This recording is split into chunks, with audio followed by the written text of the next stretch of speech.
Kenapa?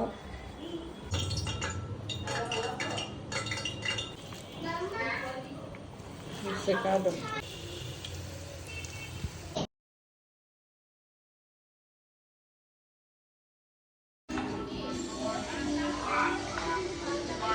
আসসালামু আলাইকুম everyone, কেমন আছেন সবাই? আশা করি সবাই অনেক ভালো আছেন। আমি ফারহিন চলে আসলাম আমার পেজ জীবন সুন্দর থেকে। এই তো এখানে সকালবেলা বৃষ্টির দিন আমরা গরম গরম সিঙ্গারা খাচ্ছি। খাওয়া দাওয়া শেষ, এখন হচ্ছে আমরা চা খাবো। ওনার একটা ফোন এসেছিল, উনি ব্যালকনিতে বসে কথা বলছে আর আমি যেয়ে ওনাকে চা দিয়ে আসলাম। এই তো দেখুন, আপনাদের সাথে একটু শেয়ার করছি। বাইরে কিন্তু অনেক বৃষ্টি পড়ছে, ওয়েদার মানে এত সুন্দর হয়ে আছে, বাতাস ঠান্ডা। আর এইদিকে হচ্ছে আমি একটু সুপি নুডলস রান্না করে সাফাকে দিলাম, আর সায়রা সেম ওর বাবার মতো ব্যালকনিতে বসে খাচ্ছে। এই তো তাকে তার বাবা সেট আপ তৈরি করে দিয়েছে। এখন তার নুডলস খেতে টিস্যু লাগবে, বাসায় টিস্যু ছিল না। এখন ওকে আমি টিস্যু কোত্থেকে দিব, কারণ এক বক্স টিস্যু আনলে একদিনেই শেষ। তো কাগজ দিয়ে ওকে টিস্যু বানিয়ে দেওয়া হলো। এদিকে আমি রান্না বান্না করতে চলে আসলাম। আজকে হচ্ছে কচু শাক রান্না করব। আপনারা আমার আগের ভিডিওতে দেখেছিলেন আমি কচু শাক কিনেছিলাম, মামি খেতে চেয়েছিল। তো বৃষ্টির মধ্যে আর ওরা আসতে পারবে না, বলেছিলাম এসে ভাত খাওয়ার জন্য।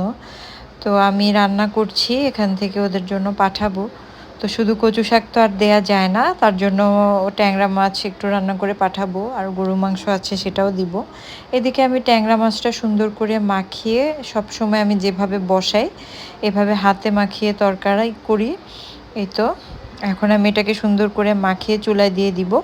এই মুহূর্তে যারা আমার ভিডিওটি দেখছেন, যদি আমার ভিডিওগুলো আপনাদের ভালো লাগে তাহলে অবশ্যই লাইক, কমেন্টস এবং শেয়ার করে আমার পাশে থাকবেন। আমার চ্যানেলটি সাবস্ক্রাইব করবেন। আর আমার চ্যানেলের অন্যান্য ভিডিওগুলো দেখার জন্য আপনাদেরকে রিকোয়েস্ট করছি। আর এই ভিডিওতে অবশ্যই 1000 লাইক করে দিন। এই তো এখানে আমি ট্যাংরা মাছের তরকারি বেড়ে নিয়েছি, কচু শাক, আর এখানে হচ্ছে গরুর মাংস মামা এসে নিয়ে যাবে। খাওয়া দাওয়া শেষ করতে না করতে আমার সাঙ্গপাঙ্গু, ঐশী, সামিয়া, আমার কাজিন শাহিনুর আপু এবং ওনার মেয়ে আলফি সবাই আমাদের বাসায় চলে এসেছে বৃষ্টির মধ্যে আড্ডা দিতে। অনেক দিন পরে ভাগ্নিদের সাথে দেখা। তো আমি একটু পায়েস রান্না করেছিলাম, এই তো ওদেরকে দিচ্ছি। সবাইকে আমি একে একে পায়েস দিচ্ছি। আসলে এই সময় ভিডিওতে ছিল আমার ছোট মেয়ে সাফা। তো ভিডিও দেখে ওরা একটু আনকমফোর্টেবল ফিল করছিল। এই তো এই তো আমার কাজিন কি করে দেখুন। আমার খুব মজা লাগে এগুলো দেখলে। তো ওদেরকে পায়েস খেতে দিয়ে আমি চলে আসলাম। এখানে আমি গাজর আর আলু গ্রেট করে নিয়েছি, আর এখানে কাঁচামরিচ, ধনিয়া পাতা, পেঁয়াজ, সব ধরনের ময় মশলা, সাথে হচ্ছে গরু মাংস আর একটি ডিম দিয়ে দিয়েছি। দিয়ে দিব পরিমাণ মতো কর্নফ্লাওয়ার। আমার কর্নফ্লাওয়ার শেষের দিকে, তাই জারটা ঝেড়েই দিয়ে দিচ্ছি। অল্প পরিমাণে ময়দা দিয়ে দিয়েছি। এখানে আপনাকে টেক্সচারটা বুঝতে হবে। যদি মনে হয় যে আটা অথবা ডিমের আরও প্রয়োজন আছে তাহলে অবশ্যই দিয়ে নেবেন। আপনার হাতে যেন আঠা আঠা হয়ে আসে ওইরকম টেক্সচারটা আনতে হবে। তো আমার মনে হয়েছে এখানে আরেকটা ডিমও লাগবে, আর হচ্ছে আটা অথবা ময়দাও লাগবে। যেটাই ইউজ করুন না কেন, যেহেতু আপনি কর্নফ্লাওয়ার দিয়েছেন অবশ্যই এটা ক্রিস্পি হবে। এরকম আমার মতো ছোট ছোট করে চাইলে দিতে পারেন, অথবা এরকম আমার মতো চ্যাপটা করেও দিতে পারেন।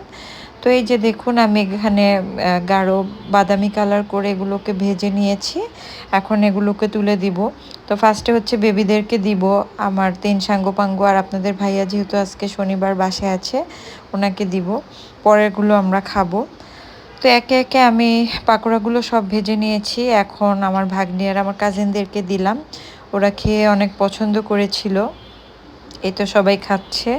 আমি আবারও বলি, যারা এই মুহূর্তে আমার ভিডিওটি দেখছেন, যদি আমার ভিডিওগুলো আপনাদের ভালো লাগে তাহলে অবশ্যই লাইক, কমেন্টস এবং শেয়ার করে আমার পাশে থাকবেন, চ্যানেলটি সাবস্ক্রাইব করবেন। এবার হলো চায়ের পালা, সবাই চা খাচ্ছে। আর বেবিরা দেখুন এক একজন এক এক মোবাইল নিয়ে সব সোফার ফোম নামিয়ে হলো তাদের বেড। আজকের জন্য এতটুকু, ভালো